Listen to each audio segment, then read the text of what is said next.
بسم اللہ الرحمن الرحیم وقال المالک انی ارا سبع بقرات سمان یاکلہن سبع عجاف وسبع سنبلات خضر واخر یابسات یا ایھا الملأ افتونی فی رؤیایا ان کنتم للرؤیا تعبرون۔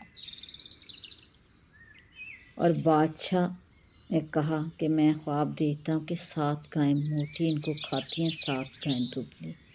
اور 7 بالیاں ہری اور دوسری سوکھی۔ اے دربار والو، تعبیر کہو مجھ سے میرے خواب کی، اگر ہو تم خواب کی تعبیر دینے والے۔ اور بادشاہ مصر نے بھی یہ خواب دیکھا۔ ارکان دولت کو جمع کر کے ان سے کہا کہ میں خواب میں دیکھتا ہوں کہ 7 گائیں فربا ہیں جن کو 7 لاغر گائیں کھا گئی، اور 7 بالیاں سبز ہیں، ان کے علاوہ 7 اور ہیں جو کہ خشک ہیں، اور خشک بالیوں نے اس طرح ان 7 سبز پر لپیٹ کر ان کو خشک کر دیا۔ اے دربار والو، اگر تم خواب کی تعبیر دے سکتے ہو تو میرے اس خواب کے بارے میں مجھے کچھ جواب دو۔ وہ لوگ کہنے لگے، اول تو یہ کوئی خواب ہی نہیں جس سے آپ فکر میں پڑیں، یوں ہی پریشان خیالات ہیں، اور دوسرا ہم لوگ امور سلطنت میں ماہر ہیں، خوابوں کی تعبیر کا علم بھی نہیں رکھتے۔ 2 جواب اس لیے دیے کہ اول جواب سے بادشاہ کے قلب سے پریشانی اور وسوسہ دور کرنا، اور دوسرے جواب میں اپنا عذر ظاہر کرنا۔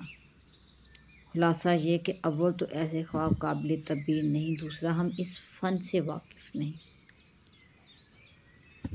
2 قیدیوں میں سے جو رہا ہو گیا تھا وہ مجلس میں حاضر تھا۔ اس نے کہا، اور مدت کے بعد اس کو یوسف علیہ السلام کی وصیت کا خیال آیا، میں اس کی تعبیر کی خبر لائے دیتا ہوں، آپ لوگ مجھ کو ذرا جانے کی اجازت دیجیے۔ چنانچہ دربار سے اجازت ہوئی اور وہ قید خانے میں یوسف کے پاس پہنچا اور جا کر کہا، اے یوسف، اے سچے محسن، آپ ہم لوگوں کو اس خواب کی تعبیر دیجیے۔ 7 گائیں موٹی ہیں، ان کو 7 دبلی گائیں کھا گئیں، اور 7 بالیاں ہری ہیں، اور اس کے علاوہ 7 خشک بھی، کہ ان خشک کے لپٹنے سے وہ دوسری بھی خشک ہوگی۔ آپ تعبیر بتلائیے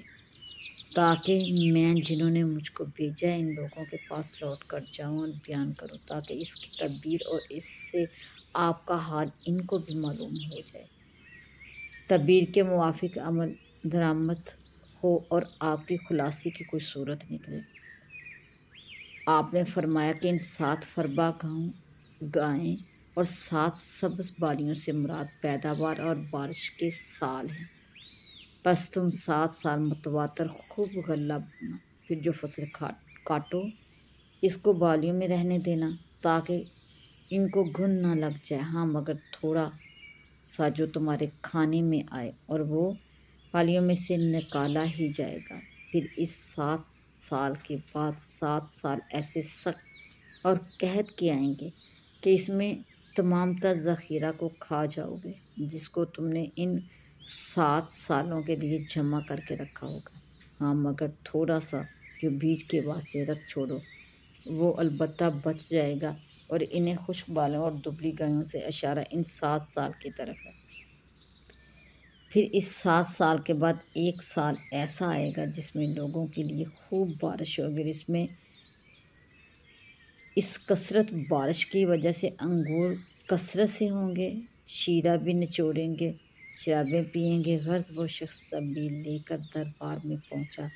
جا کر بیان کیا، بادشاہ نے جو سنا تو آپ کے علم و فضل کا معتقد ہو، اور حکم دیا کہ ان کو میرے پاس لاؤ۔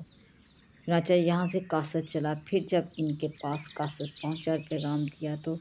آپ نے فرمایا، جب تک میرا اس تہمت سے بری ہونا ثابت نہ ہو جائے گا میں نہ آؤں گا، تو اپنی سرکار کے پاس لوٹ جا، پھر اس سے دریافت کر کہ کچھ تم کو خبر ہے ان عورتوں کا کیا حال ہے جنہوں نے اپنے ہاتھ کاٹ لیے۔ مطلب یہ تھا کہ ان کو بلا کر اس واقعے میں جس میں مجھے قید کی گئی تھی تفتیش اور تحقیق کی جائے، اور عورتوں کے حال سے مراد ان کا واقف یا نا واقف ہونا ہے حال یوسف سے، اور ان عورتوں کی تخصیص شاید اس لیے کی ہو کہ ان کے سامنے زلیخا نے اقرار کیا تھا، وَلَقَدْ رَوَدتُّهُ عَن نَفْسِهِ فَاسْتَعْصَمَ، میرا رب ان عورتوں کے فرقہ کے فریب کو خوب جانتا ہے، یعنی اللہ کو تو معلوم ہی ہے کہ زلیخا کا مجھ پر تہمت لگانا ایک مکر تھا،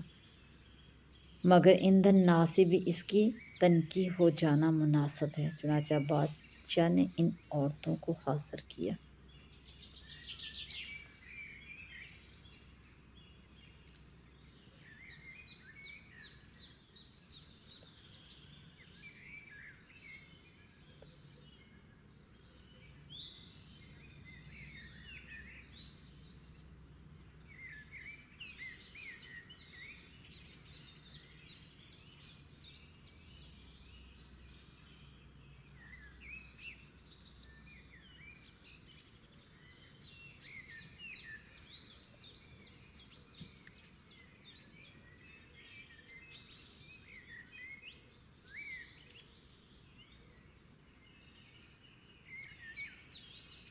یوسف ایھا الصدیق، یعنی اس شخص نے جیل خانہ پہنچ کر حضرت یوسف علیہ السلام سے واقعے کا اظہار اس طرح شروع کیا کہ پہلے یوسف علیہ السلام کے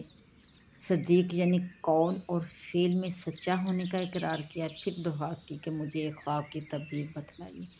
خواب یہ تھا کہ بادشاہ نے دیکھا کہ 7 موٹی گائے تندرست ہیں جن کو دوسری 7 کھا رہی ہیں، اور یہ کھانے والی کمزور ہیں۔ نے یہ دیکھا کہ 7 خوشے گندم کے سرسبز ہرے بھرے ہیں اور 7 خشک ہیں۔ اس شخص نے خواب بیان کرنے کے بعد کہا لا یرجع الناس لعلہم یعلمون، یعنی آپ بتلا دیں گے تو ممکن ہے کہ میں ان لوگوں کے پاس جاؤں اور ان کو تعبیر بتلاؤں، اور ممکن ہے کہ وہ اس طرح آپ کے فضل و کمال سے واقف ہو جائیں۔ تفسیر مظہری میں ہے کہ واقعات کی جو صورتیں عالم مثال میں ہوتی ہیں وہی انسان کو خواب میں نظر آتی ہیں۔ اس عالم میں ان صورتوں کے خاص معنی ہوتے ہیں۔ فن تعبیر خواب کا سارا مدار اس کے جاننے پر ہے۔ فلاں صورت مثالی ہے، اس عالم میں کیا مراد ہوتی ہے؟ اللہ تعالیٰ نے حضرت یوسف علیہ السلام کو یہ فن مکمل عطا فرمایا تھا۔ آپ نے خواب سن کر سمجھ لیا کہ 7 موٹی گائے اور 7 خوشے ہرے بھرے سے مراد 7 سال ہیں جن میں پیداوار حسب دستور خوب ہوگی، کیونکہ بیل کو زمین کے ہموار کرنے اور غلہ اگانے میں خاص دخل ہے۔ اسی طرح 7 بیل لاغر کمزور اور 7 خشک خوشوں سے مراد یہ ہے کہ پہلے سال کے بعد 7 سال سخت قحط کے آئیں گے، اور کمزور 7 بیلوں فربا بیلوں کے کھا لینے سے یہ مراد ہے کہ پچھلے 7 سال میں جو ذخیرہ غلہ وغیرہ جمع ہوگا وہ سب ان قحط کے سالوں میں خرچ ہو جائے گا، صرف بیج کے لیے کچھ غلہ بچے گا۔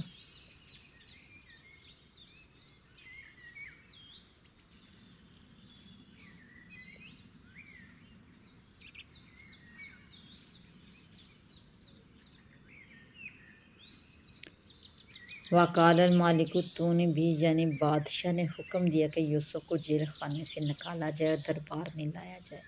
چنانچہ بادشاہ کا کوئی قاصد بادشاہ کا یہ پیغام لے کر جیل خانے میں پہنچا۔ موقع بظاہر اس کا تھا کہ یوسف علیہ السلام جیل خانے کی طویل مدت سے عاجز آ رہے تھے اور خلاصی چاہتے تھے۔ جب بادشاہ کا پیغام بلانے کے لیے پہنچا تو فوراً تیار ہو کر ساتھ چلتے تھے، مگر اللہ تعالیٰ اپنے رسولوں کو جو مقام بلند عطا فرماتے ہیں اس کو دوسرے لوگ سمجھ بھی نہیں سکتے۔ اس قاصد کو یہ جواب دیا قال ارجع الی ربک فاسأل ما بال النسوة اللاتي قطعن أيديهن إن ربي بكيدهن علیم، یعنی یوسف علیہ السلام نے قاصد سے کہا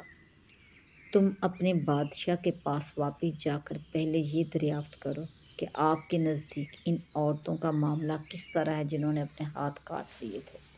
کیا اس واقعے میں وہ مجھے مشتبہ سمجھتی ہیں اور میرا کوئی قصور قرار دیتی ہیں؟ یہاں یہ بات بھی غور طلب ہے کہ اس وقت یوسف علیہ السلام نے ان عورتوں کا ذکر فرمایا جنہوں نے ہاتھ کاٹ لیے تھے۔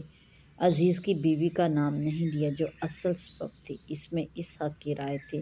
جو عزیز کے گھر میں پرورش پانے سے فطرتاً شریف انسان کے لیے قابل لحاظ ہوتی ہے۔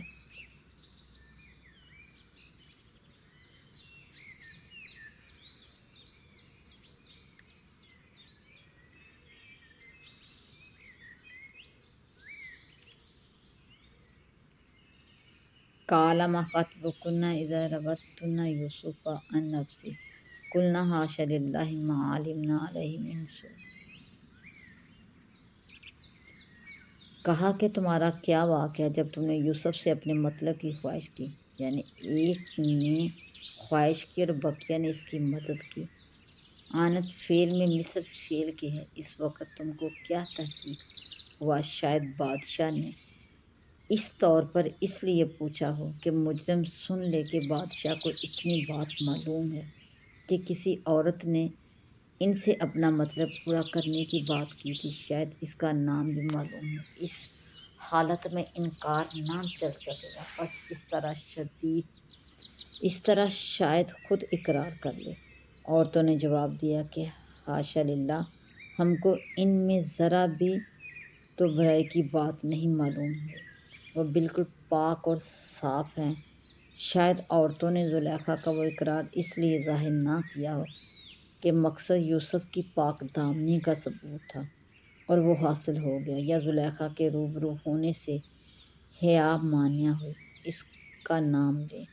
عزیز کی بیوی جو کہ حاضر تھی کہنے لگی، اب تو حق بات سب پر ظاہر ہو گئی، اب اخفا بیکار ہے۔ سچ یہی ہے کہ میں نے ان سے اپنے مطلب کی خواہش کی تھی، نہ کہ انہوں نے جیسا میں نے الزام لگا دیا تھا۔ ماں جزا من اور بے شک وہی سچیاں اور غالباً ایسے امر کا اقرار کر لینا مجبوری کی حالت میں زلیخا کو پیش آیا۔ غرض تمام صورت، مقدمہ اور اظہارات اور یوسف کی برات کا ثبوت ان کے پاس کہلا کر بھیجا۔ اس وقت یوسف نے فرمایا، یہ تمام اہتمام جو میں نے کیا محض اس وجہ سے تھا تاکہ عزیز کو یقین کے ساتھ معلوم ہو جائے کہ میں نے اس کی عدم موجودگی میں اس کی آبرو میں دست اندازی نہیں کی، اور یہ بھی معلوم ہو جائے کہ اللہ تعالیٰ خیانت کرنے والوں کے فریب کو چلنے نہیں دیتا۔ چنانچہ زلیخا نے عزیز کی حرمت میں خیانت کی تھی کہ دوسرے پر نگاہ کی، اللہ نے اس کی کھلی کھول دی، بس میری غرض یہی تھی۔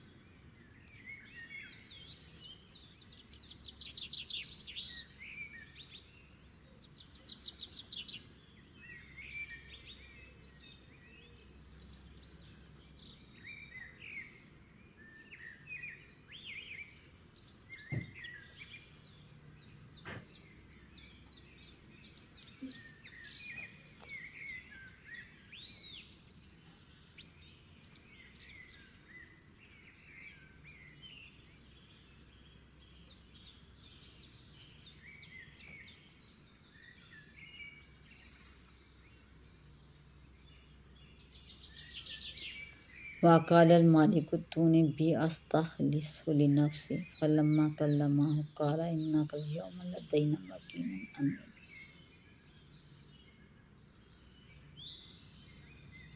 یعنی بادشاہ مصر نے جب یوسف کے فرمانے کے مطابق عورتوں سے واقعہ کی تحقیق فرمائی اور زلیخا اور دوسری سب عورتوں نے حقیقتاً واقعہ کا اقرار کر لیا، تو بادشاہ نے حکم دیا کہ یوسف کو میرے پاس لایا جائے تاکہ میں ان کو اپنا مشیر خاص بنا لوں۔ حکم کے مطابق یوسف کو اعزاز کے ساتھ جیل خانہ سے دربار میں لایا گیا، اور باہمی گفتگو سے یوسف کی صلاحیتوں کا پورا اندازہ ہو گیا۔ تو بادشاہ نے کہا کہ آپ آج ہمارے نزدیک بڑے معزز ہیں۔ امام بغوی رحمۃ اللہ نے نقل کیا کہ جب بادشاہ کا قاصد جیل میں یوسف کے پاس دوبارہ پہنچا اور بادشاہ کی دعوت پہنچائی، تو یوسف علیہ السلام نے سب جیل والوں کے لیے دعا کی اور غسل کر کے نئے کپڑے پہنے۔ جب دربار شاہی میں پہنچے تو یہ دعا کی، حسبی ربی من دنیائی و حسبی ربی من خلقہ، یعنی میری دنیا کے لیے میرا رب مجھے کافی، اور ساری مخلوق کے بدلے میرا رب، میرا اللہ میرے لیے کافی ہے۔ جو اس کی پناہ میں آ گیا وہ بالکل محفوظ ہے، اور اس کی بڑی تعریف ہے، اور اس کے سوا کوئی معبود نہیں۔ جب دربار میں پہنچی تو پھر اللہ تعالیٰ کی طرف رجوع ہو کر اسی طرح دعا کی اور عربی زبان میں سلام کیا، السلام علیکم ورحمۃ اللہ، اور بادشاہ کے لیے دعا عبرانی زبان میں کی۔ بادشاہ اگرچہ بہت سی زبانیں جانتا تھا مگر عربی زبانوں سے واقف نہ تھا۔ یوسف علیہ السلام نے بتلایا کہ سلام تو عربی زبان میں کیا گیا ہے اور دعا عبرانی زبان میں۔ اس روایت میں یہ بھی ہے کہ بادشاہ نے یوسف علیہ السلام سے مختلف زبانوں میں باتیں کی۔ یوسف نے اس کو اسی زبان میں جواب دیا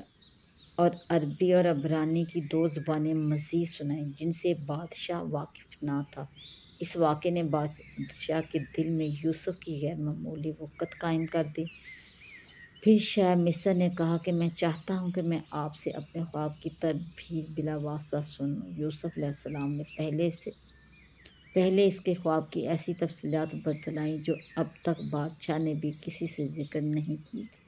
پھر تعبیر بتلائی۔ شاہ مصر نے کہا مجھے تعبیر سے زیادہ اس پر حیرت ہے کہ یہ تفصیلات آپ کو کیسے معلوم ہیں۔ اس کے بعد بادشاہ مصر نے مشورہ طلب کیا کہ اب مجھے کیا کرنا چاہیے۔ تو یوسف علیہ السلام نے مشورہ دیا کہ پہلے 7 سال جن میں خوب بارشیں ہونے والی ہیں ان میں آپ زیادہ سے زیادہ کاشت کرا کے غلہ اگانے کا انتظام کریں اور سب لوگوں کو ہدایت کریں کہ اپنی اپنی زمینوں میں زیادہ سے زیادہ کاشت کریں اور جتنا غلہ حاصل ہو اس میں سے 5واں حصہ اپنے پاس ذخیرہ کرتے رہیں۔ اس طرح اہل مصر کے پاس قحط کے 7 سال کے لیے بھی ذخیرہ جمع ہو جائے گا اور آپ ان کی طرف سے بے فکر ہوں گے۔ حکومت کو جس قدر غلہ سرکاری محاصل سے یا سرکاری زمینوں سے حاصل ہو اس کو باہر کے لوگوں کے لیے جمع رکھیں کیونکہ یہ قحط دور دراز تک پھیلے گا۔ باہر کے لوگ اس وقت آپ کے محتاج ہوں گے۔ اس وقت آپ غلہ دے کر خلق خدا کی امداد کریں اور معمولی قیمت بھی رکھیں گے تو سرکاری خزانے میں اتنا مال جمع ہو جائے گا جو اس سے پہلے کبھی نہیں ہوا۔ شاہ مصر اس مشورے سے بے حد مسرور ہوا مگر کہنے لگا کہ اس عظیم منصوبہ کا انتظام کیسے ہو اور کون کرے۔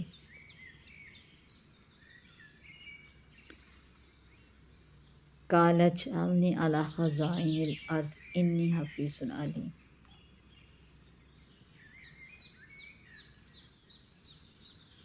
ان 2 لفظوں میں حضرت یوسف علیہ السلام نے ان تمام اوصاف کو جمع کر دیا جو ایک وزیر میں ہونے چاہیے، کیونکہ پہلی ضرورت تو امین خزانہ کے لیے اس کی ہے کہ وہ سرکاری اموال کو ضائع نہ ہونے دے بلکہ پوری حفاظت سے جمع کرے، پھر غیر لوگوں اور غلط قسم کے مصارف میں خرچ نہ ہونے دے، اور دوسری ضرورت اس کی ہے کہ جہاں جس قدر خرچ کرنا ضروری ہے اس میں نہ کوتاہی کرے اور نہ مقدار ضرورت سے زائد خرچ کرے۔ لفظ حفیظ پہلی ضرورت کی پوری ضمانت ہی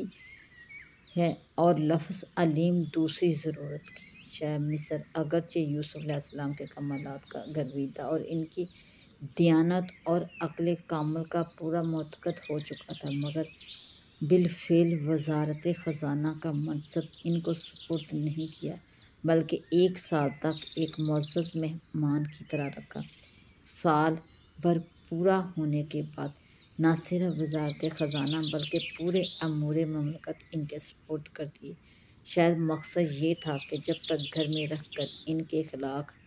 عادات کا پورا تجربہ نہ ہو جائے اتنا بڑا منصب سپرد کرنا مناسب نہیں۔ جیسا کہ سعدی شیرازی رحمۃ اللہ نے فرمایا جو یوسف کے در صلاح و تمیز ب1 سال۔ بعض مفسرین نے لکھا کہ اس زمانے میں زلیخا کے شوہر قطفیر کا انتقال ہو گیا تو شاہ مصر نے حضرت یوسف علیہ السلام سے ان کی شادی کر دی۔ اس وقت یوسف علیہ السلام نے ان سے فرمایا کہ کیا یہ صورت اس سے بہتر نہیں ہے جو تم چاہتی تھی؟ زلیخا نے اعتراف قصورت کے ساتھ اپنا عذر بیان کیا۔ اللہ تعالیٰ جل شانہ نے بڑی عزت و شان کے ساتھ ان کی مراد پوری فرمائی اور عیش و نشاط کے ساتھ زندگی گزری۔ تاریخی روایات کے مطابق 2 لڑکے بھی پیدا ہوئے جن کا نام افرایم اور منشا تھا۔ بعض روایات میں ہے کہ اللہ تعالیٰ نے شادی کے بعد یوسف علیہ السلام کے دل میں زلیخا کی محبت اس سے زیادہ پیدا کر دی جتنی زلیخا کو یوسف علیہ السلام سے تھی، یہاں تک کہ ایک مرتبہ حضرت یوسف علیہ السلام نے ان سے شکایت کی کہ اس کی کیا وجہ ہے کہ تم مجھ سے اب اتنی محبت نہیں رکھتی جتنی پہلے تھی۔ زلیخا نے عرض کیا کہ آپ کے وسیلے سے مجھے اللہ تعالیٰ کی محبت حاصل ہو گئی۔ اس کے سامنے سب تعلقات اور خیالات کمزور ہو گئے۔ یہ واقعہ بعض دوسری تفصیلات کے ساتھ تفسیر قرطبی اور مظہری میں بیان ہوا ہے۔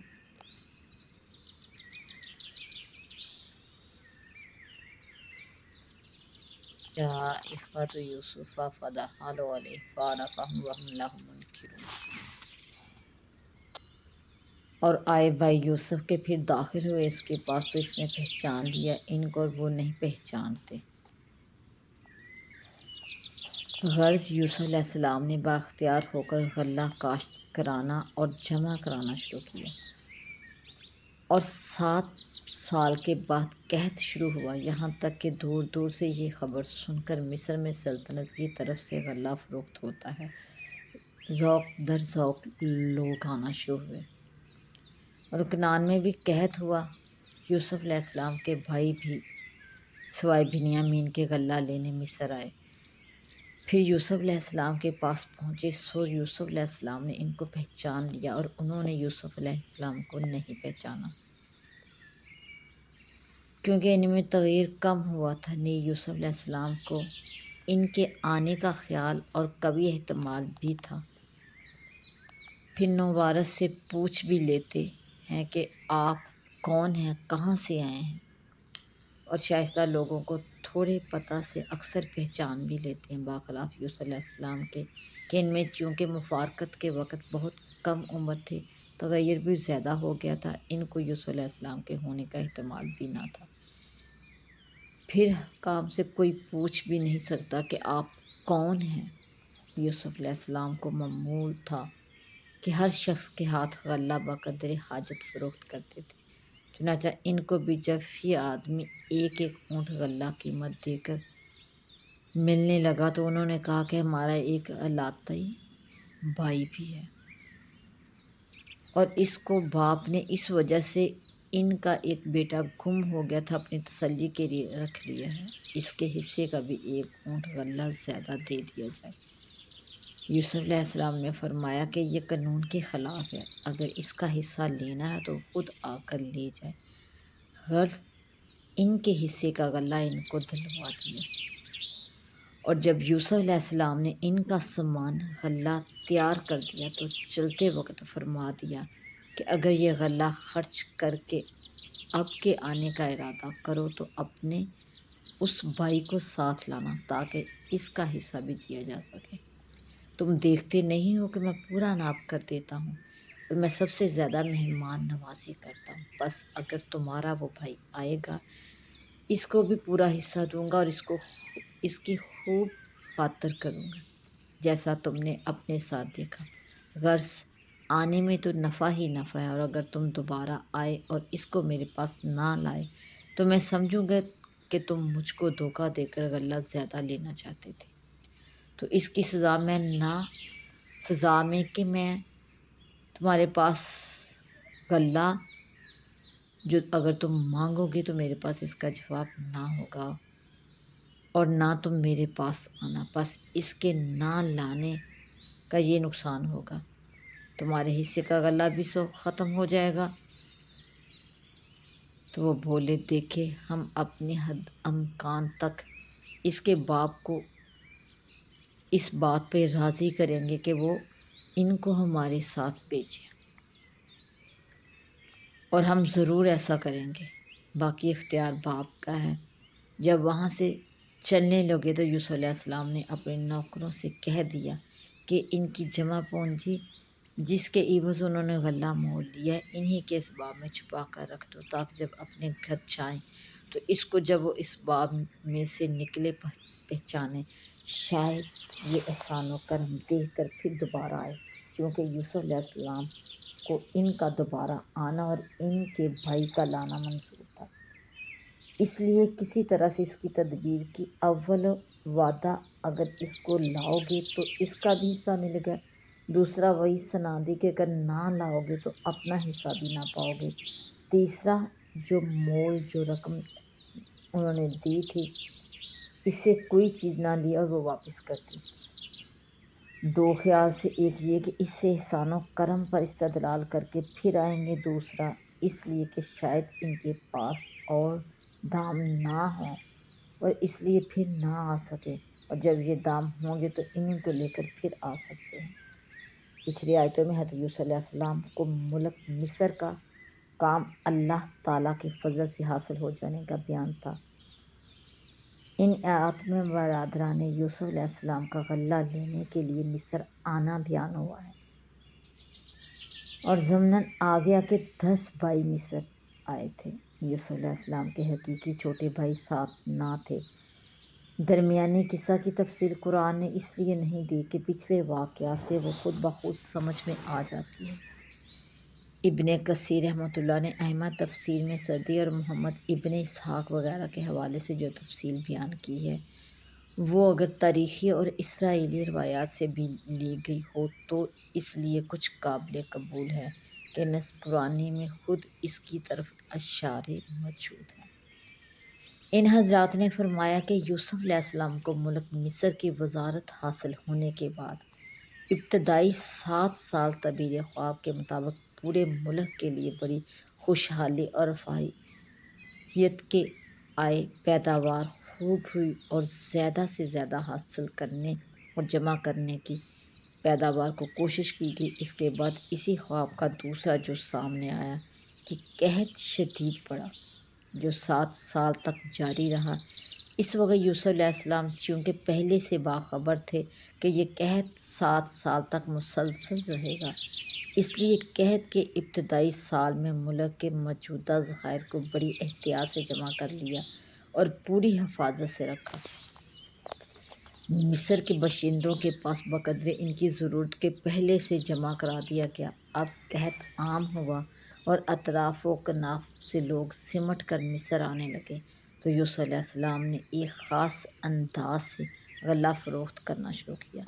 کہ ایک شخص کو 1 اونٹ کے بوجھ سے زیادہ نہ دیتے تھے، جس کی مقدار قرطبی نے 1 وسق یعنی 60 سا لکھی ہے، جو ہمارے وزن کے اعتبار سے 210 سیر یعنی 5 من سے کچھ زائد ہوتی ہے، اور اس کا اتنا اہتمام کیا کہ غلہ کی فروخت خود اپنی نگرانی میں کراتے تھے۔ یہ قحط صرف ملک مصر میں نہ تھا بلکہ دور دور کے علاقوں تک پھیلا ہوا تھا۔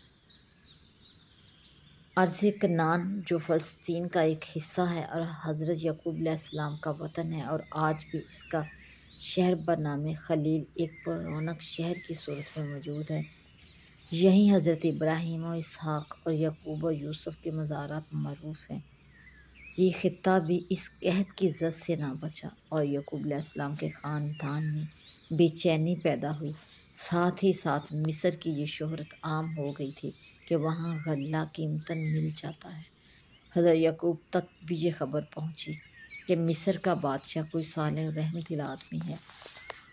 وہ سب خلق خدا کو غلہ دیتا ہے، تو اپنے صاحبزادوں سے کہا کہ تم بھی جاؤ مصر سے غلہ لے کر آؤ۔ اور چونکہ یہ بھی معلوم ہو چکا تھا کہ آدمی کو 1 اونٹ کے بھار سے زیادہ غلہ نہیں دیا جاتا، اس لیے سبھی صاحبزادوں کے بھیجنے کی تجویز ہوئی، مگر سب سے چھوٹے بھائی بنیامین جو یوسف علیہ السلام کے حقیقی بھائی تھے اور یوسف علیہ السلام کی گمشدگی کے بعد سے حضرت یعقوب علیہ السلام کی محبت اور شفقت ان کے ساتھ زیادہ متعلق ہو گئی تھی، ان کو اپنے پاس اپنی تسلی اور خبرگیری کے لیے روک لیا۔ 10 بھائی کنعان سے سفر کر کے مصر پہنچے۔ یوسف علیہ السلام شاہی لباس میں شاہانہ تخت و تاج کے مالک ہونے کی حیثیت سامنے آئے، اور بھائیوں نے ان کو بچپن کے 7 سالہ عمر میں قافلہ والوں کے ہاتھ بھیجا تھا، جس کو اس وقت حضرت عبداللہ بن عباس رضی اللہ عنہ کی روایت کے مطابق 40 سال ہو چکے تھے۔ ظاہر ہے کہ اتنے عرصہ میں انسان کا حلیہ بھی کچھ کا کچھ ہو جاتا ہے، اور ان کا یہ وہم و خیال بھی نہ ہو سکتا تھا کہ جس بچے کو غلام بنا کر بیچا گیا تھا وہ کسی ملک کا وزیر یا بادشاہ ہو سکتا ہے۔ اس لیے بھائیوں نے یوسف علیہ السلام کو نہ پہچانا، مگر یوسف علیہ السلام نے پہچان لیا۔ آیت مذکورہ میں فَعَرَفَہُمْ وَهُمْ لَهُ مُنکرون کہ یہی معنی ہے۔ عربی زبان میں انکار کے اصلی معنی اجنبی سمجھنے ہی کے آتے ہیں، اس لیے منکرون کے معنی ناواقف اور انجان کے ہوئے۔ یوسف علیہ السلام کے پہچان لینے کے متعلق اب ابن کثیر نے بحوالہ سدی یہ بھی بیان کیا ہے کہ جب یہ 10 بھائی دربار میں پہنچے تو یوسف علیہ السلام نے مزید اطمینان کے لیے ان سے ایسے سوالات کیے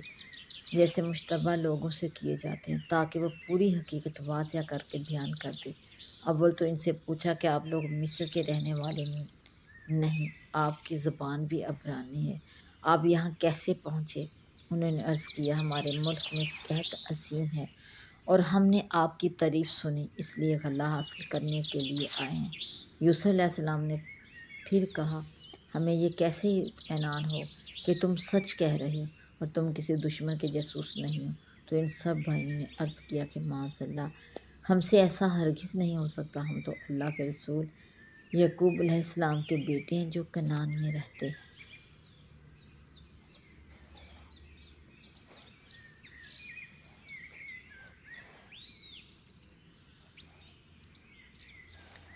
یوسف علیہ السلام کا ان سوالات سے مقصد ہی یہ تھا کہ وہ ذرا کھل کر پورے واقعات بیان کر دیں۔ تب یوسف علیہ السلام نے دریافت کیا کہ تمہارے والد کے اور بھی کوئی اولاد تمہارے سوا ہے؟ تو انہوں نے بتلایا کہ ہم 12 بھائی تھے، جن میں سے ایک چھوٹا بھائی جنگل میں گم ہو گیا اور ہمارے والد کو سب سے زیادہ اسی سے محبت تھی۔ اس کے بعد سے اس کے چھوٹے حقیقی بھائی کے ساتھ زیادہ محبت کرنے لگے اور اسی لیے وہ اس وقت بھی اس کو سفر میں ہمارے ساتھ نہیں بھیجا تاکہ وہ اس کی تسلی کا سبب بنے۔ یوسف علیہ السلام نے یہ سب باتیں سن کر حکم دیا کہ ان کو شاہی مہمان کی حیثیت سے ٹھہرائیں اور قاعدے کے موافق غلہ دے دیں۔ تقسیم غلہ میں یوسف علیہ السلام نے ضابطہ کا یہ بنایا تھا کہ ایک مرتبہ میں کسی ایک شخص کو 1 اونٹ کے بار سے زیادہ نہ دیتے، مگر جب حساب کے موافق وہ ختم ہو جائے تو پھر دوبارہ دے دیتے تھے۔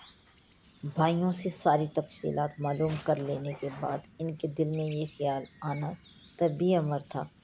کہ یہ پھر دوبارہ بھی آئیں۔ اس کے لیے ایک انتظام تو ظاہر یہ کیا کہ خود ان بھائیوں سے کہا ایتونی بِأَخٍ لَکُم مِّن،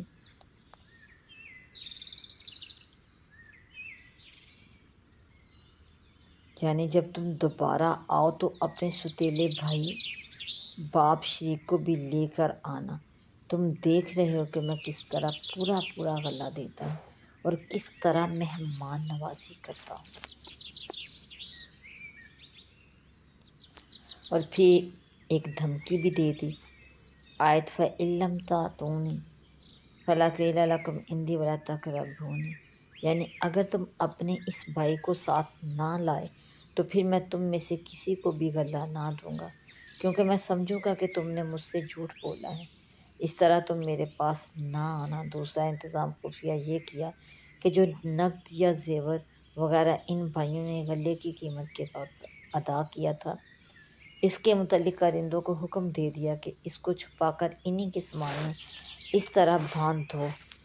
کہ ان کو اس وقت پتہ نہ لگے، تاکہ جب یہ گھر پہنچ کر سامان کھولیں اور اپنا نقد زیور بھی ان کو واپس ملے تو یہ پھر دوبارہ لینے کے لیے آ سکیں۔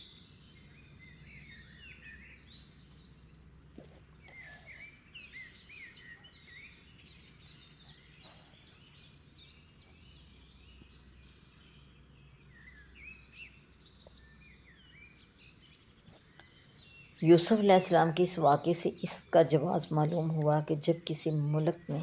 اقتصادی حالات ایسے خراب ہو جائیں کہ اگر حکومت نظم قائم نہ کرے تو بہت سے لوگ اپنی ضروریات زندگی سے محروم ہو جائیں، تو حکومت ایسی چیزوں کو اپنے نظم اور کنٹرول میں لے سکتی ہے اور غلہ کی مناسب قیمت مقرر کر سکتی ہے، یعنی غلہ کی مناسبت سے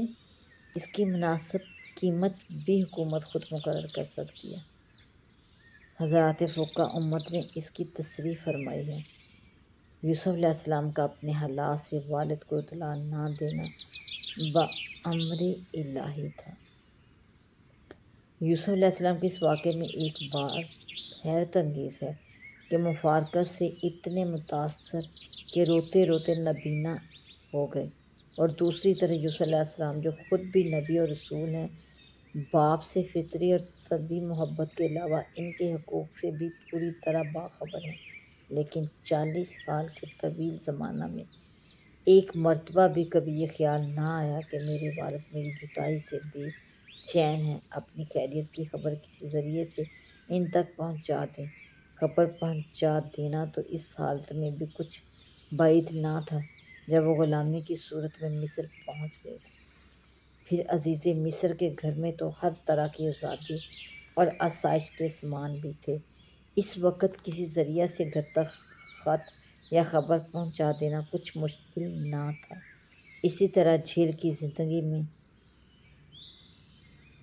دنیا جانتی ہے کہ سب خبریں ادھر کی ادھر پہنچتی ہی رہتی ہیں، خصوصاً جب اللہ تعالیٰ نے عزت کے ساتھ جیل سے رہا فرمایا اور ملک مصر کا اقتدار ہاتھ میں آیا۔ اس وقت تو خود چل کر والدین کی خدمت میں حاضر ہونا سب سے پہلا کام ہونا چاہیے تھا، اور یہ کسی وجہ سے مصلحت کے خلاف ہوتا تو کم از کم قاصد بھیج کر والد کو مطمئن کر دینا تو معمولی بات ہے، لیکن پیغمبر خدا یوسف علیہ السلام سے کہیں منقول نہیں کہ اس کا ارادہ بھی کیا کیا ہو، اور خود کیا ارادہ کرتے جب بھائی غلہ لینے کے لیے آئے تو ان کو بھی اصل واقعے کے اظہار کے بغیر رخصت کر دیا۔ یہ تمام حالات کسی ادنیٰ انسان سے بھی متصور نہیں ہو سکتے۔ اللہ کے برگزیدہ رسول سے یہ صورت کیسے برداشت ہوئی؟ اس حیرت انگیز خاموشی کا ہمیشہ یہی جواب دل میں آیا کرتا ہے تھا کہ غالباً اللہ تعالیٰ نے اپنی حکمت بالغہ کے ماتحت یوسف علیہ السلام کو اپنے اظہار سے روک دیا ہوگا۔ تفسیر قرطبی میں اس کی تصریح ملتی کہ اللہ تعالیٰ نے بذریعہ حضرت یوسف علیہ السلام کو روک دیا تھا کہ اپنے گھر اپنے متعلق کوئی خبر نہ بھیجیں۔ اللہ تعالیٰ کی حکمتوں کو وہی جانتے ہیں، انسان ان کا کیا احاطہ کر سکتا ہے؟ کبھی کوئی چیز کسی کی سمجھ میں بھی آ جاتی ہے۔ یہاں بظاہر اس کی اصل حکمت اس امتحان کی تکمیل تھی جو یوسف علیہ السلام جو حضرت یعقوب علیہ السلام کا لیا جا رہا تھا، اور یہی وجہ تھی کہ اس واقعے کی ابتدا ہی میں جب یعقوب علیہ السلام کو یہ انداز ہو چکا تھا کہ یوسف علیہ السلام کو بھیڑیے نے نہیں کھایا بلکہ بھائیوں کی کوئی شرارت ہے، تو اس کا طبعی اقتضا یہ تھا کہ اسی وقت جگہ پر پہنچتے تحقیق کرتے، مگر اللہ تعالیٰ نے ان کو دھیان اس طرف نہ جانے دیا، اور پھر مدتوں کے بعد انہوں نے بھائیوں سے یہ بھی فرمایا کہ جاؤ یوسف اور اس کے بھائی کو تلاش کرو۔ جب اللہ تعالیٰ کوئی کام کرنا چاہتے ہیں تو اس کے سب اسباب اسی طرح جمع فرما دیتے ہیں۔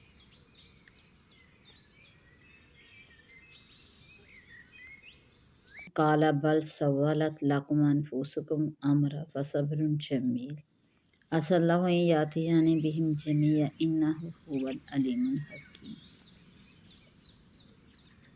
یعقوب علیہ السلام یوسف کے معاملے میں ان سب سے غیر مطمئن ہو چکے تھے، تو سابق پر قیاس کر کے فرمانے لگے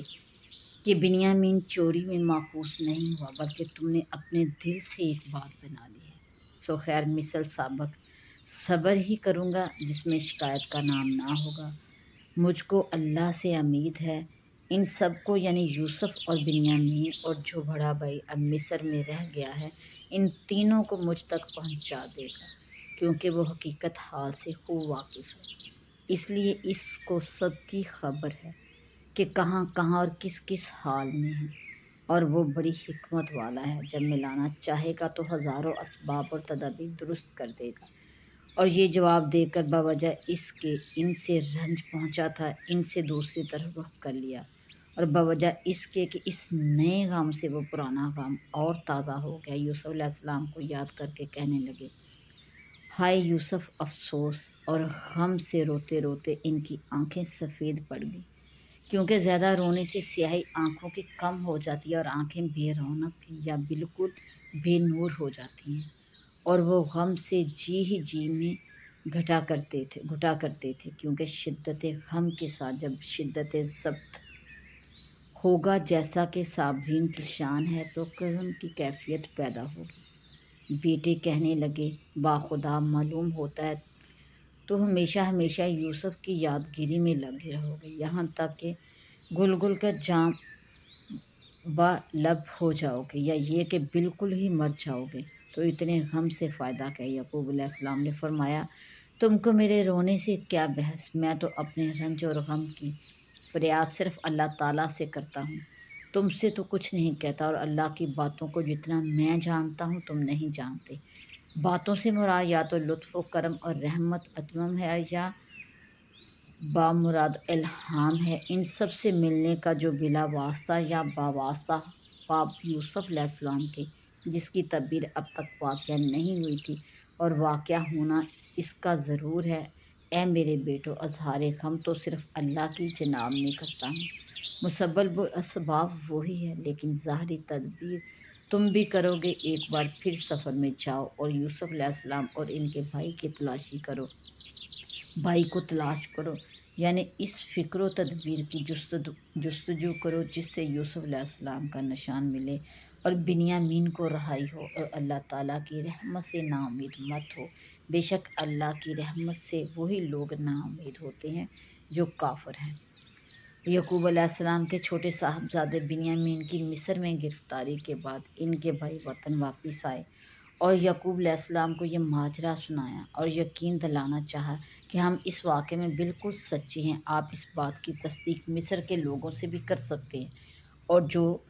قافلہ ہمارے ساتھ مصر سے کنعان آیا ہے اس سے بھی معلوم کر سکتے ہیں کہ بنیامین کی چوری پکڑی گئی، اس لیے وہ گرفتار ہو گئے۔ یعقوب علیہ السلام کو چونکہ یوسف علیہ السلام کے معاملے میں ان صاحبزادوں کا جھوٹ ثابت ہو چکا تھا، اس لیے اس مرتبہ بھی یقین نہیں آیا، اور اگرچہ فی الواقعہ اس وقت انہوں نے کوئی جھوٹ نہیں بولا تھا، اس لیے اس موقع پر بھی وہی کلمات فرمائے جو یوسف علیہ السلام کی گمشدگی کے وقت فرمائے تھے، قال بل سولت لکم انفسکم امر فصبر جمیل، یعنی یہ بات جو تم کہہ رہے ہو صحیح نہیں، تم نے خود بات بنائی ہے، مگر اب بھی صبر ہی کرتا ہوں، وہی میرے لیے بہتر ہے۔ قرطبی نے اس سے یہ نتیجہ نکالا کہ مجتہد جو بات اپنے اجتہاد سے کہتا ہے اس میں غلطی بھی ہو سکتی ہے، یہاں تک کہ پیغمبر بھی جو بات اپنے اجتہاد سے کہے اس میں ابتداء غلطی ہو جانا ممکن ہے، جیسے اس معاملے میں پیش آیا کہ بیٹوں کے سچ کو جھوٹ قرار دے دیا گیا، مگر انبیاء علیہ السلام کی خصوصیت یہ ہے کہ ان کو من جانب اللہ غلطی پر متنبہ کر کے اس سے ہٹا دیا جاتا ہے اور انجام کار وہ حق کو پا لیتے ہیں۔ یہاں یہ بھی ممکن ہے کہ حضرت یعقوب علیہ السلام کے ذہن میں بات بنانے سے مراد وہ بات بنانا ہو جو مصر میں بنائی گئی کہ ایک خاص غرض کے تحت جعلی چوری دکھلا کر بنیامین کو گرفتار کیا گیا، جس کا انجام آئندہ بہترین صورت میں کھل جانے والا تھا۔ اس آیت کے اگلے جملے سے اس طرف اشارہ بھی ہو سکتا ہے جس میں فرمایا عسیٰ اللہ ان یأتینی بہم جمیعا، یعنی قریب ہے کہ اللہ تعالیٰ ان سب کو مجھ سے ملا دے۔ خلاصہ یہ ہے کہ حضرت یعقوب علیہ السلام نے اس مرتبہ جو صاحبزادوں کی بات کو تسلیم نہیں کیا، اس کا حاصل یہ تھا کہ در حقیقت نہ کوئی چوری ہوئی تھی اور نہ بنیامین گرفتار ہوئے ہیں، بات کچھ اور ہے۔ یہ اپنی جگہ صحیح تھا، مگر صاحبزادوں نے اپنی دانست کے مطابق جو کچھ کہا تھا وہ بھی غلط نہ تھا۔ وَتَوَلَّىٰ عَنْهُمْ وَقَالَ يَا أَسَفَ عَلَىٰ يُوسُفَ وَابْيَضَّتْ عَيْنَاهُ مِنَ الْحُزْنِ فَهُوَ كَظِيمٌ، یعنی حضرت یعقوب علیہ السلام نے اس دوسرے صدمے کے بعد صاحبزادوں سے اس معاملے میں گفتگو کو چھوڑ کر اپنے اللہ کے سامنے فریاد شروع کی اور فرمایا کہ مجھے سخت رنج و غم ہے یوسف پر، اور اس رنج و غم میں روتے روتے ان کی آنکھیں سفید ہو گئی، یعنی بینائی جاتی رہی یا بہت ضعیف ہو گئی۔ مقاتل امام تفسیر نے فرمایا کہ یہ کیفیت یعقوب علیہ السلام کے 6 سال رہی کہ بینائی تقریباً جاتی رہی تھی۔ فَهُوَ کظیم، یعنی پھر وہ خاموش ہو گئے، کسی سے اپنا دکھ نہ کہتے تھے۔ کظیم قزم سے بنا ہے جس کے معنی بند ہو جانے اور بھر جانے کی ہے۔ مراد یہ ہے کہ غم و اندوہ سے ان کا دل بھر گیا اور زبان بند ہو گئی کہ کسی سے اپنا رنج و غم بیان نہ کرتے تھے۔ اس لیے قزم کے معنی غصے کو پی جانے کے آتے ہیں کہ غصہ دل میں بھرے ہوئے ہونے کے باوجود زبان یا ہاتھ سے کوئی چیز غصے کی مقتضا کے مطابق سرزد نہ ہو۔ حدیث میں وَمَن یَکْظِمِ الْغَیظَ یَجْرُهُ اللَّهُ، یعنی جو شخص اپنے غصے کو پی جائے اور اس کے تقاضے پر باوجود قدرت کے عمل نہ کرے، اللہ تعالیٰ اس کو بڑا اجر دیں گے۔ ایک حدیث میں ہے کہ حشر کے دن اللہ تعالیٰ ایسے لوگوں کو جمع کر کے سامنے لا کر جنت کی نعمتوں میں اختیار دیں گے کہ جو چاہیں لے لے۔ امام ابن جریر رحمۃ اللہ نے اس جگہ ایک حدیث نقل کی ہے کہ مصیبت کے وقت انا للہ و انا الیہ راجعون پڑھنے کی تلقین اس امت کی خصوصیات میں سے ہے، اور یہ کلمہ انسان کو رنج و غم کی تکلیف سے نجات دینے میں بڑا مؤثر ہے۔ خصوصیت امتیہ محمدیہ صلی اللہ علیہ وآلہ وسلم کی اس سے معلوم ہوئی کہ اس شدید غم و صدمہ کے وقت یعقوب علیہ السلام نے اس کلمے کی بجائے یا آسف علی یوسف فرمایا۔ بہقی نے شعب الایمان میں یہ بھی حدیث ابن عباس رضی اللہ عنہ کی روایت سے نقل کی ہے کہ حضرت یعقوب علیہ السلام کا یہ شغف محبت یوسف کے ساتھ کیوں تھا۔ اس مقام پر حضرت یعقوب علیہ السلام کی یوسف علیہ السلام کے ساتھ غیر معمولی محبت اور ان کے گم ہونے پر اتنا اثر کہ اس مفارقت کی ساری مدت میں جو بعض روایات کی بنا پر 40 سال اور بعض کی بنا پر 80 سال بتلائی جاتی ہے، مسلسل روتے رہنا یہاں تک بنائی جاتی رہی، بظاہر ان کی پیغمبرانہ شان کے شیان نہیں کہ اولاد سے اتنی محبت کریں، جبکہ قرآن کریم نے اولاد کو فتنہ قرار دیا ہے۔ ارشاد ہے انما اموالکم و اولادکم فتنہ، یعنی تمہارے مال اور اولاد فتنہ اور آزمائش ہیں۔ اور انبیاء کی شان قرآن کریم نے یہ بتلائی ہے انا اخلصناہم بخالصۃ ذکر الدار، یعنی ہم نے انبیاء علیہ السلام کو ایک خاص صفت کے ساتھ مخصوص کر دیا، اور وہ صفت ہی دار آخرت کی یاد۔ مالک بن دینار رحمۃ اللہ نے اس کے معنی یہ بیان فرمائے ہیں کہ ہم نے ان کے دلوں سے دنیا کی محبت نکال دی اور صرف آخرت کی محبت سے ان کے قلوب کو معمور کر دیا۔ ان کا مطمع نظر کسی چیز کے لینے یا چھوڑنے میں صرف آخرت ہوتی ہے۔ اس مجموعہ سے یہ اشکال قوی ہو کر سامنے آتا ہے کہ حضرت یعقوب علیہ السلام کا اولاد کی محبت میں ایسا مشغول ہونا کس طرح صحیح ہوا۔ حضرت قاضی ثناء اللہ پانی پتی رحمۃ اللہ نے تفسیر مظہری میں اس اشکال کو ذکر کر کے حضرت مجدد الفسانی کی ایک خاص تحقیق نقل فرمائی، جس کا خلاصہ یہ ہے کہ بلا شبہ دنیا اور متاع دنیا کی محبت مذموم ہے۔ قرآن و حدیث کی نصوص بے شمار اس پر شاہد ہیں، مگر دنیا میں جو چیزیں آخرت سے متعلق ہیں ان کی محبت در حقیقت آخرت ہی کی محبت میں داخل ہے۔ یوسف علیہ السلام کے کمالات صرف حسن صورت ہی نہیں بلکہ پیغمبرانہ عفت اور حسن سیرت بھی ہیں۔ اس مجموعے کی وجہ سے ان کی محبت کسی دنیاوی سامان کی محبت نہ تھی بلکہ در حقیقت آخرت ہی کی محبت تھی۔ یہاں یہ بات بھی قابل نظر ہے کہ یہ محبت اگرچہ در حقیقت دنیا کی محبت نہ تھی مگر بہرحال اس میں ایک حیثیت دینوی بھی تھی۔ اسی وجہ سے یہ محبت حضرت یعقوب علیہ السلام کی ابتلاء اور امتحان کا ذریعہ بنی، اور 40 سال کی مفارقت ناقابل برداشت صدمہ برداشت کرنا پڑا، اور اس واقعے کے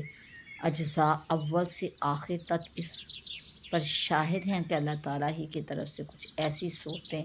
بنتی چلی گئیں کہ یہ صدمہ طویل سے طویل ہوتا چلا گیا، ورنہ واقعے کے شروع میں اتنی شدید محبت والے باپ سے یہ ممکن نہ ہوتا کہ وہ بیٹوں کی بات سن کر گھر میں بیٹھا رہتے، بلکہ موقع پر پہنچ کر تفتیش اور تلاش کرتے تو اسی وقت پتہ چل جاتا۔ مگر اللہ ہی کی طرف سے ایسی صورتیں بن گئی کہ اس وقت یہ دھیان نہ آیا کہ یوسف علیہ السلام کو بذریعہ وہی اس سے روک دیا گیا کہ وہ اپنے حال کی اپنے والد کو خبر بھیجے، یہاں تک کہ مصر کی حکومت اقتدار ملنے کے بعد بھی انہوں نے کوئی ایسا اقدام نہیں فرمایا۔ اور اس سے بھی زیادہ صبر آزما وہ واقعات تھے جو بار بار ان کے بھائیوں کے مصر جانے کے متعلق پیش آتے رہے۔ اس وقت بھی نہ بھائیوں پر اظہار فرمایا، نہ والد کو خبر بھیجنے کی کوشش فرمائی، بلکہ دوسرے بھائی کو بھی اپنے پاس ایک تدبیر کے ذریعے روک کر والد کے صدمے کو دوہرا کر دیا۔ یہ سب چیزیں یوسف علیہ السلام جیسے برگزیدہ پیغمبر سے اس وقت تک ممکن نہیں جب تک ان کو بذریعہ وہی اس سے نہ روک دیا گیا ہو۔ اسی لیے کرتب غیرہ مفسرین نے یوسف علیہ السلام کے اس سارے عمل کو وہی خداوندی کی تلقین قرار دیا ہے، اور کذالک کدنا لیوسف کے قرآنی ارشاد میں بھی اسی طرف اشارہ موجود ہے۔ واللہ سبحانہ تعالی عالم۔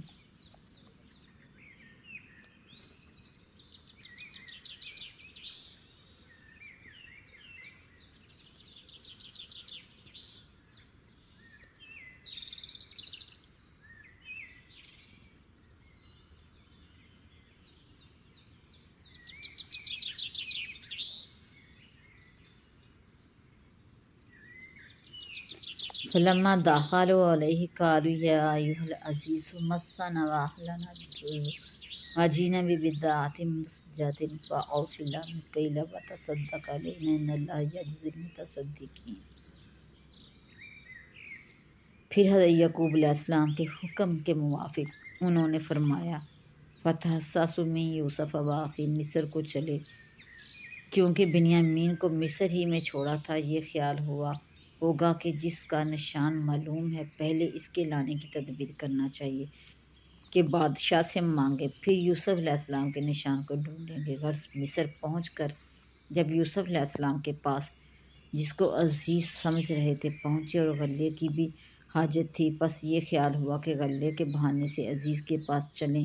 اور اس کی خرید کے ضمن میں خوشامد کی باتیں کریں۔ جب اس کی طبیعت میں نرمی دیکھیں اور مزاج خوش پائیں تو بنیامین کی درخواست کریں۔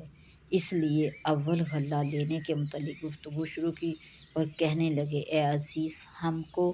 اور ہمارے گھر والوں کو قحط کی وجہ سے بڑی تکلیف پہنچ رہی ہے، اور چونکہ ہم کو ناداری نے گھیر رکھا ہے اس لیے خرید غلہ کے واسطے کھڑے دام بھی میسر نہیں ہوئے۔ ہم کچھ یہ نکمی چیز لائے ہیں، سو آپ اس نکمے ہونے سے قطع نظر کر کے پورا غلہ دے دیجیے اور اس نکمے ہونے سے غلے کی مقدار میں کمی نہ کیجیے،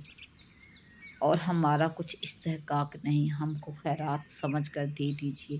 بے شک اللہ تعالیٰ خیرات دینے والوں کو خواہ حقیقتاً خیرات دیں خواہ سہولت اور رعایت کریں، وہ بھی مصر خیرات کے ہے جزائے خیر دیتا ہے، اگر مومن ہے تو آخرت میں بھی، ورنہ دنیا ہی میں۔ یوسف علیہ السلام نے جو ان کے یہ مسکینیت امیز الفاظ سنے تو رہا نہ گیا اور بے اختیار چاہا کہ اب ان سے کھل جاؤں، اور عجب نہیں کہ نور قلب سے معلوم ہو گیا ہو کہ اب کی بار ان کی تجسس بھی مقصود ہے، اور یہ بھی منکشف ہو گیا ہو کہ اب زمانہ مفارقت کا ختم ہو چکا۔ پس تمہید تعارف کے طور پر فرمایا کہو وہ بھی تم کو یاد ہے جو کچھ تم نے یوسف اور اس کے بھائی کے ساتھ برتاؤ کیا تھا جبکہ تمہاری جہالت کا زمانہ تھا اور برے بھلے کی سوچ نہ تھی۔ یہ سن کر پہلے تو چکرائے کہ عزیز مصر کو یوسف علیہ السلام کے قصے سے کیا واسطہ۔ ادھر اس شروع زمانے کے خواب سے غالب احتمال تھا ہی کہ شاید یوسف علیہ السلام کسی بڑے رتبے کو پہنچیں کہ ہم سب کو ان کے سامنے گردن جھکانا پڑے، اس لیے اس کلام سے شوبہ ہوا اور غور کیا تو کچھ پہچانا اور مزید تحقیق کے لیے کہنے لگے کیا سچ مچ تم ہی یوسف ہو؟ انہوں نے فرمایا ہاں میں یوسف ہوں، اور یہ بنیامین میرا حقیقی بھائی ہے۔ یہ اس لیے بڑھا دیا کہ اپنے یوسف علیہ السلام ہونے کی اور تاکید ہو جاوے، یا ان کے تجسس کی کامیابی کی بشارت ہے کہ جن کو تم ڈھونڈنے نکلے ہو ہم دونوں ایک جگہ جمع ہیں، ہم پر اللہ تعالیٰ نے احسان کیا کہ ہم دونوں کو اول توفیق صبر و تقوی کی عطا فرمائی، پھر اس کی برکت سے ہماری تکلیف کو راحت سے اور افتراق و اجتماع سے اور قلت مال و جاہ کو کثرت مال و جاہ سے بدل فرما دیا۔ واقعی جو شخص گناہوں سے بچتا ہے اور مصائب پر صبر کرتا ہے تو اللہ تعالیٰ ایسے نیک کام کرنے والوں کا اجر ضائع نہیں کیا کرتا۔ وہ تمام گزشتہ قصے کو یاد کر کے نادم ہوئے اور معذرت کے طور پر کہنے لگے کہ باخدا کچھ شک نہیں کہ تم کو اللہ تعالیٰ نے ہم پر فضیلت عطا فرمائی اور تم اسی لائق تھے، اور ہم نے جو کچھ کیا بے شک ہم اس میں خطاوار تھے، اللہ معاف کرے۔ یوسف علیہ السلام نے فرمایا، نہیں، تم پر آج میری طرف سے کوئی الزام نہیں، بے فکر رہو، میرا دل صاف ہو گیا، اللہ تعالیٰ تمہارا قصور معاف کرے اور وہ سب مہربانوں سے زیادہ مہربان ہے۔ تائب کا قصور معاف کر ہی دیتا ہے۔ اسی دعا سے یہ بھی مفہوم ہو گیا کہ میں نے بھی معاف کر دیا۔ آیت مذکورہ میں یوسف علیہ السلام اور ان کے بھائیوں کا باقی قصے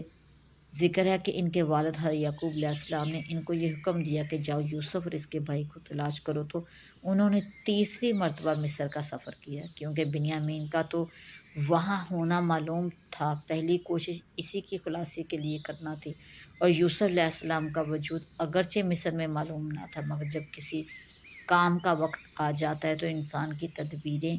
غیر شعوری طور پر درست ہوتی چلی جاتی ہیں، جیسا کہ ایک حدیث میں ہے کہ جب اللہ تعالیٰ کسی کام کا ارادہ فرما لیتے ہیں تو اس کے اسباب خود بخود جمع کر دیتے ہیں۔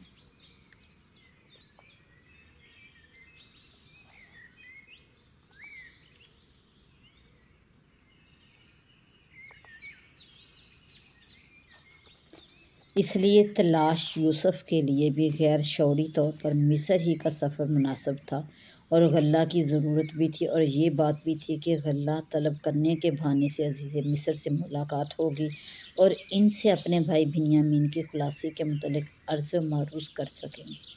فلما دخلوا علیہ قالوا، یعنی جب برادران یوسف والد کے حکم کے مطابق مصر سے ملاقات ہو گئی اور عزیز مصر سے ملے تو خوشامد کی گفتگو شروع کی، اپنی محتاجی اور بے کسی کا اظہار کیا کہ اے عزیز، ہم کو اور ہمارے گھر والوں کو قحط کی وجہ سے سخت تکلیف پہنچ رہی ہے، یہاں تک کہ اب ہمارے پاس غلہ خریدنے کے لیے بھی کوئی مناسب قیمت موجود نہیں۔ ہم مجبور ہو کر کچھ نکمی چیزیں غلہ خریدنے کے لیے لے آئے ہیں، آپ اپنے کریمانہ اخلاق سے انہی نکمی چیزوں کو قبول کر لیں اور ان کے بدلے میں غلہ پورا اتنا ہی دیں جتنا اچھی قیمتی چیزوں کے بالمقابل دیا جاتا ہے۔ یہ ظاہر ہے کہ ہمارا کوئی استحقاق نہیں، آپ ہم کو خیرات سمجھ کر دے دیجیے، بے شک اللہ تعالیٰ خیرات دینے والوں کو جزائے خیر دیتا ہے۔ یہ نکمی چیزیں کیا تھیں؟ قرآن و حدیث میں ان کی کوئی تصریح نہیں، مفسرین کے اقوال مختلف ہیں۔ بعض نے کہا کہ کھوٹے دراہم تھے جو بازار میں نہ چل سکتے تھے، بعض نے کہا کچھ گھریلو سامان تھا۔ یہ لفظ مزاجتاً کا ترجمہ ہے، اس کے اصل معنی ایسی چیز کے ہیں جو خود نہ چلے بلکہ اس کو زبردستی چلایا جائے۔ یوسف علیہ السلام نے جب بھائیوں کی یہ مسکینت امیز الفاظ سنے اور شکستہ حالت دیکھی تو طبعی طور پر اب حقیقت حال ظاہر کر دینے پر مجبور ہو رہے تھے، اور واقعات کی رفتار کا اندازہ یہ ہے کہ یوسف علیہ السلام پر جو اظہار حال کی پابندی من جانب اللہ تھی، اب اس کے خاتمے کا وقت بھی آ چکا تھا، اور تفسیر قرطبی اور مظہری میں باروایت ابن عباس رضی اللہ عنہ نقل کیا کہ اس موقع پر یعقوب علیہ السلام نے عزیز مصر کے نام ایک خط لکھ کر دیا تھا، جس کا مضمون یہ تھا کہ من جانب یعقوب صفی اللہ ابن استحقاق ذبیح اللہ ابن ابراہیم خلیل اللہ باخدمت عزیز مصر، اما بعد، ہمارا پورا خاندان بلاؤں اور آزمائشوں میں معروف ہے۔ میرے دادا ابراہیم خلیل اللہ کا نمرود کی آگ سے امتحان لیا گیا، پھر میرے ایک لڑکے کے ذریعے میرا امتحان لیا گیا جو مجھ کو سب سے زیادہ محبوب تھا، یہاں تک کہ اس کی مفارقت میں میری بنائی جاتی رہی۔ اس کے بعد اس کا ایک چھوٹا بھائی مجھ غم زدہ کی تسلی کا سامان تھا، جس کو آپ نے چوری کے الزام میں گرفتار کر لیا، اور میں بتلاتا ہوں کہ ہم اولاد انبیاء ہیں، نہ ہم نے کبھی چوری کی، نہ ہماری اولاد میں کوئی چور پیدا ہوا۔ والسلام، یوسف علیہ السلام نے جب یہ خط پڑھا تو کانپ گئے اور بے اختیار ہونے لگے اور اپنے راز کو ظاہر کر دیا، اور تعارف کی تمہید کے طور پر بھائیوں سے یہ سوال کیا کہ کیا تم کو کچھ یہ بھی یاد ہے کہ تم نے یوسف اور اس کے بھائی کے ساتھ کیا برتاؤ کیا، جبکہ تمہاری جہالت کا زمانہ تھا کہ بھلے برے کی سوچ اور انجام بینی کی فکر سے غافل تھے۔ برادران یوسف نے جب یہ سوال سنا تو چکرا گئے کہ عزیز مصر کو یوسف کے قصے سے کیا واسطہ۔ پھر ادھر بھی دھیان کیا کہ یوسف علیہ السلام جو بچپن میں خواب دیکھا تھا، اس کی تعبیر یہی تھی کہ ان کو کوئی بلند مرتبہ حاصل ہوگا۔ ہم سب کو اس دعا میں حسن خاتمہ کی دعا خاص طور پر قابل نظر ہے کہ اللہ تعالیٰ کے مقبول بندوں کا رنگ یہ ہوتا ہے کہ کتنے ہی درجات عالیہ دنیا اور آخرت کے ان کو نصیب ہوں، اور کتنے ہی جاہ و منصب ان کے قدموں میں ہوں، وہ کسی وقت ان پر مغرور نہیں ہوتے، بلکہ ہر وقت اس کا کھٹکا لگا رہتا ہے کہ کہیں یہ حالات سلب یا کم نہ ہو جائیں۔ اس کی دعائیں مانگتے رہتے ہیں کہ اللہ تعالیٰ کی دی ہوئی ظاہری اور باطنی نعمتیں موت تک برقرار رہیں، بلکہ ان میں اضافہ ہوتا رہے، یہاں تک کہ حضرت یوسف علیہ السلام کا عجیب و غریب قصہ اور اس کے ضمن میں آئی ہوئی ہدایات کا سلسلہ جو قرآن میں مذکور ہے پورا ہو گیا۔ اس کے بعد کا قصہ قرآن کریم یا کسی حدیث مرفوع میں منقول نہیں، اکثر علماء تفسیر نے تاریخی یا اسرائیلی روایات کے حوالے سے نقل کیا ہے کہ تفسیر ابن کثیر میں حضرت حسن رحمۃ اللہ کی روایت سے نقل کیا ہے کہ یوسف علیہ السلام کو جس وقت بھائیوں نے کنویں میں ڈالا تھا تو ان کی عمر 17 سال کی تھی، پھر 80 سال والد سے غائب رہے اور والدین کی ملاقات کے بعد 23 سال زندہ رہے اور 120 سال کی عمر میں وفات پائی۔ اور محمد بن اسحاق نے فرمایا کہ اہل کتاب کی روایات میں ہے کہ یوسف علیہ السلام اور یعقوب علیہ السلام کی مفارقت کا زمانہ 40 سال تھا۔ پھر یعقوب مصر میں تشریف لانے کے بعد یوسف علیہ السلام کے ساتھ 70 سال زندہ رہے، اس کے بعد ان کی وفات ہو گئی۔ تفسیر قرطبی میں اہل تاریخ کے حوالہ سے ذکر ہے کہ مصر میں 24 سال رہنے کے بعد یعقوب علیہ السلام کی وفات ہوئی، اور وفات سے پہلے یوسف کو یہ وصیت فرمائی تھی کہ میری لاش کو میرے وطن بھیج کر میرے والد اسحاق کے پاس دفن کیا جائے۔ سعید بن جریر رحمۃ اللہ نے فرمایا کہ یعقوب علیہ السلام کو سال کی لکڑی کے تابوت میں رکھ کر بیت المقدس کی طرف منتقل کیا گیا۔ اسی وجہ سے عام یہود میں یہ رسم چل گئی کہ اپنے مردوں کو دوسرے بیت المقدس میں لے جا کر دفن کرتے ہیں۔ حضرت یعقوب علیہ السلام کی عمر وفات کے وقت 147 سال تھی۔ حضرت عبداللہ بن مسعود رضی اللہ عنہ نے فرمایا کہ یعقوب علیہ السلام ماں اپنی اولاد کے جب مصر میں داخل ہوئے تو ان کی تعداد 93 مرد عورت پر مشتمل تھی، اور جب یہ اولاد یعقوب یعنی بنی اسرائیل موسیٰ علیہ السلام کے ساتھ مصر سے نکلے تو ان کی تعداد 6,70,000 تھی۔ یہ پہلے ذکر ہو چکا کہ سابق عزیز مصر کے انتقال کے بعد شاہ مصر نے حضرت یوسف کی شادی زلیخا کے ساتھ کر دی تھی۔ تورات اور اہل کتاب کی تاریخ میں ہے کہ ان سے یوسف علیہ السلام کے 2 لڑکے افراہیم اور منشا اور ایک لڑکی رحمت بنت یوسف پیدا ہوئے۔ رحمت کا نکاح حضرت ایوب کے ساتھ ہوا، اور افراہیم کی اولاد میں یوشع بن نون پیدا ہوئے جو حضرت موسیٰ علیہ السلام کے رفیق تھے۔ حضرت یوسف علیہ السلام کا انتقال 120 سال کی عمر میں ہوا اور دریائے نیل کے کنارے پر دفن کیے گئے۔ ابن اسحاق نے حضرت عروہ بن زبیر رضی اللہ عنہ کی روایت سے بیان کیا کہ جب موسیٰ علیہ السلام کو حکم ہوا کہ بنی اسرائیل کو ساتھ لے کر مصر سے نکل جائیں تو بذریعہ وحی اللہ تعالیٰ نے ان کو حکم دیا کہ یوسف علیہ السلام کی لاش کو مصر میں نہ چھوڑیں، اس کو اپنے ساتھ لے کر ملک چلے جائیں اور ان کے آباء و اجداد کے پاس دفن کریں۔ اس کو اپنے ساتھ لے کر ملک شام چلے جائیں اور ان کے آباء و اجداد کے پاس دفن کریں۔ اس حکم کے مطابق حضرت موسیٰ علیہ السلام نے تفتیش کر کے ان کو کی قبر دریافت کی جو ایک سنگ مرمر کے تابوت میں تھی۔ اس کو اپنے ساتھ ارض کنعان فلسطین میں لے کر حضرت اسحاق اور یعقوب علیہ السلام کے برابر دفن کر دیا۔